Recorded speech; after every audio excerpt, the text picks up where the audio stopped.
Coming up, Democrat representative and senator haven't learned why the election was lost. Mark Halperin helps them out. Joy Reid's fired. And Democrats are happy to release evil, criminal, illegal aliens.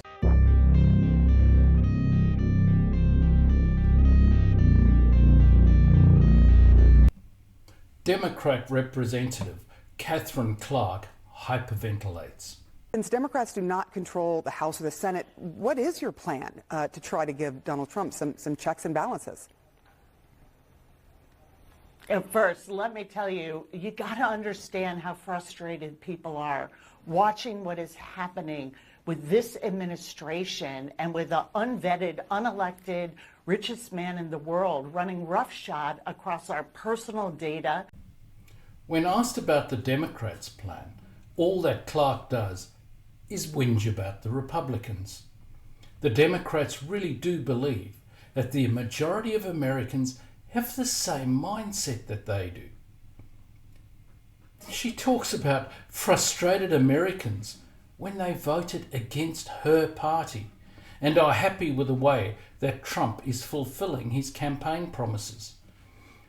And once again, with the richest man in the world nonsense, typical of the left and their politics of envy.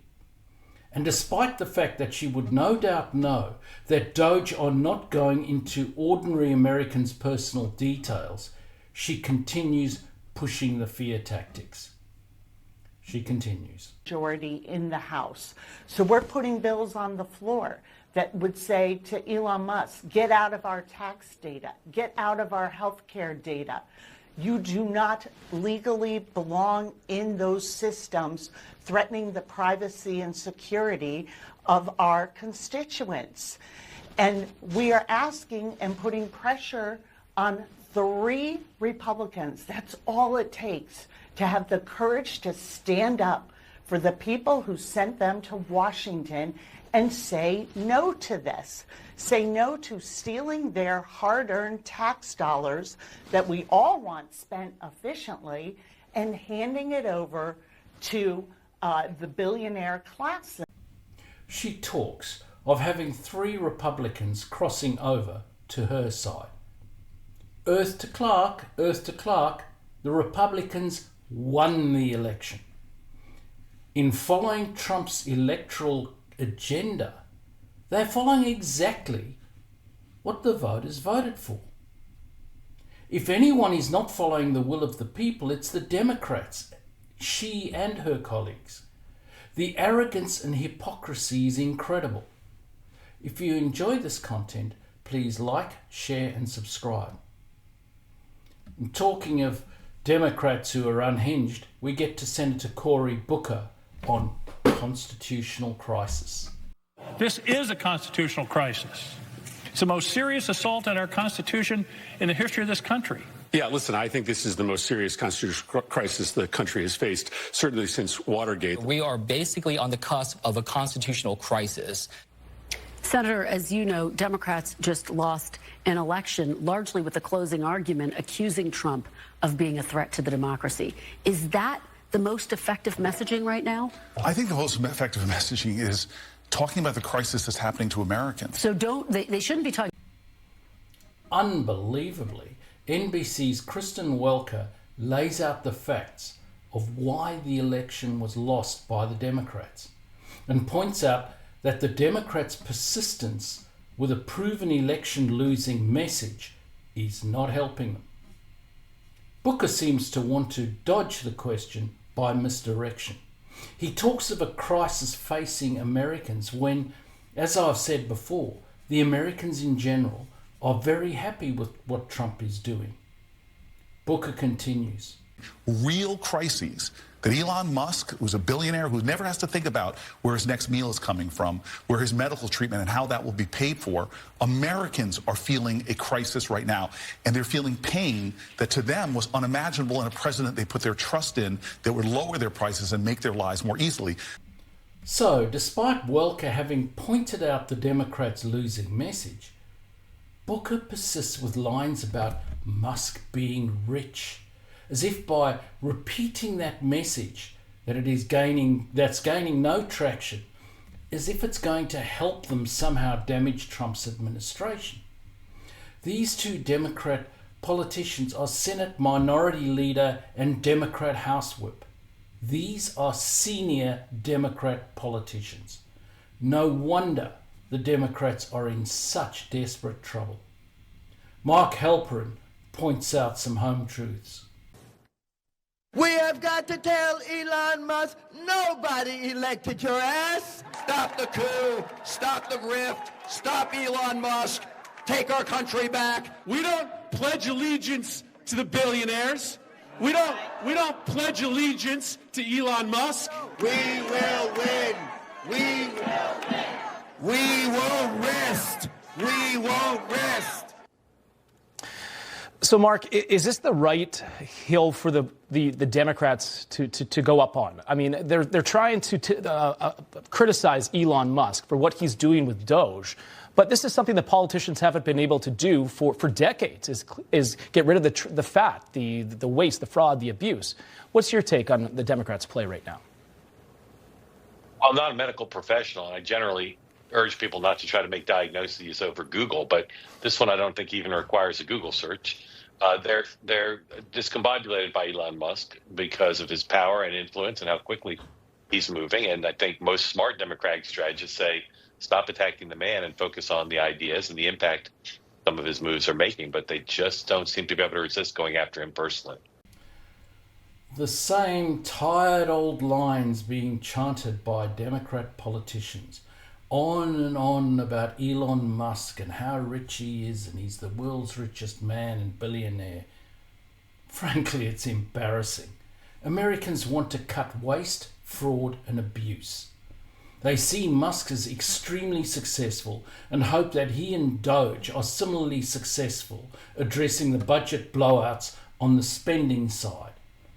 Instead, you have senior Democrats coming out with stupid chants that really are quite childish. Americans will not see them as adults when they behave in this way. And typically of the left, they do not, or more probably are unable to make a reasoned argument. So they resort to their standard fallback, that of personal attack. Think of discussions you may have had with people on the left, particularly online.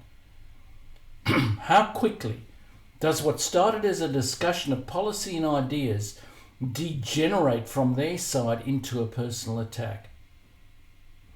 Now, in some really good news, serial racist and race baiter Joy Reid has been fired. To see you, Stacey. I feel like, so when I wrote my Trump book, The Man Who Sold America, I interviewed dozens of people. The most consistent story I would hear is that Trump essentially is very influenced by whoever the last person is to talk to him.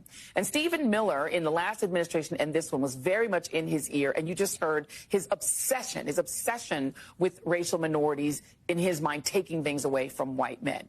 And it feels like Donald Trump right now is being led, and the White House is really being led by people like him and by the people who wrote Project 2025, because they're obsessed with these issues of what they see as sort of racial theft from white men. Do you read their EOs that way? I read it more broadly, because we have to recognize that while Donald Trump may be the avatar, he's not an outlier. As long as the rest of the Republican Party suborn what is happening, whether it's Stephen Miller at the podium or a U.S. senator, they are all agreeing to the premise of Project 2025, which is they want to hoard opportunity and legalize discrimination. Here she is discussing things with Stacey Abrams. Stacey Abrams, you may remember, whose group got $2 billion in corrupt money from the EPA, by the EPA throwing gold bars overboard, when her organisation had received only $100 the year before in 2023. You heard that right.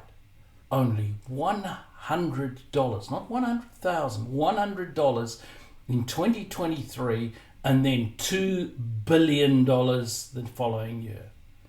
Is this the sort of opportunity that Abrams is talking about? Reid and Abrams talking anti-white terms. And in terms of legalising discrimination, Abrams really said that with a straight face, did she? Hers and Reid's party is the party of institutionalised racism with DEI and quotas. The Republicans want to remove race from policies. This is incredibly brazen from these two. Now, let's have a look at what drives Reid.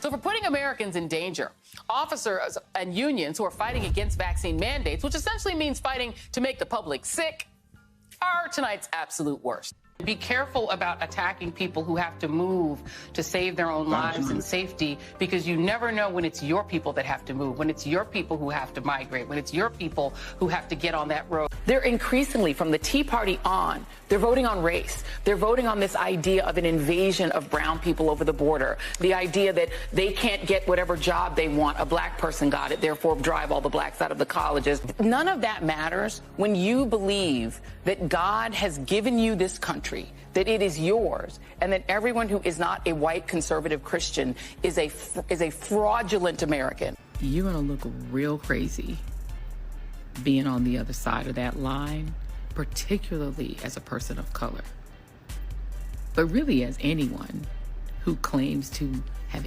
any connection to the culture. Well, here's an alternative thought. Make your own dinner, MAGA. Make your own sandwiches. Wipe your own tears. Troll amongst yourselves with Elon and leave us alone. I really can't add too much to this that you haven't already seen in this.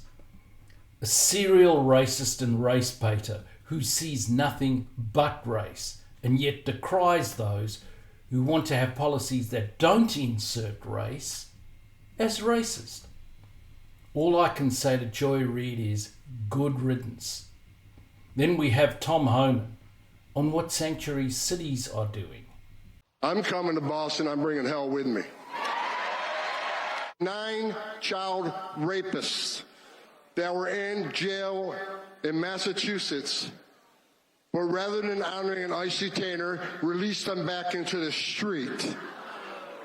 You're not a police commissioner. Take that badge off your chest, put it in the desk drawer. Because you became a politician, you forgot what it's like to be a cop. Homan is furious with sanctuary cities and their police chiefs and politicians, releasing 9 child rapists back onto the streets so that ICE could not get their hands on them if they had remained in custody. So these Democrat police chiefs and politicians care so much about the safety of the people that they're actually responsible for, the citizens, that they would preferentially release the worst of the worst into society for their ideology. I hope their voters remember where they stand in the pecking order of these politicians. Then we have Fox News on this. What am I bothering for? Or why do we want to do this job? So one city council member, this Susan Durkin, said, I understand that Tom Homan spent his career as a federal agent within Border Patrol and ICE, but that's a world away from the realities of policing in a major city. His background is in immigration enforcement, not community policing. What are you talking about? Message to Susan and to all the people who live in Boston that support the sanctuary city ridiculous rules. These are child rapists. That's the worst. Yeah. That is. Here we get the full import of how disgusted most Americans would feel about the focus of the Democrats that they have for illegal criminal aliens. It is appalling how Democrats could not give a damn about their own citizens. Maybe their hatred of Musk is really a projection. They have utter disdain for their fellow citizens, so they believe that if that is how people in their superior position feel, just imagine how much more disdain Musk must have for ordinary people. This shows how much the ethics and morality of the Democrats has decayed.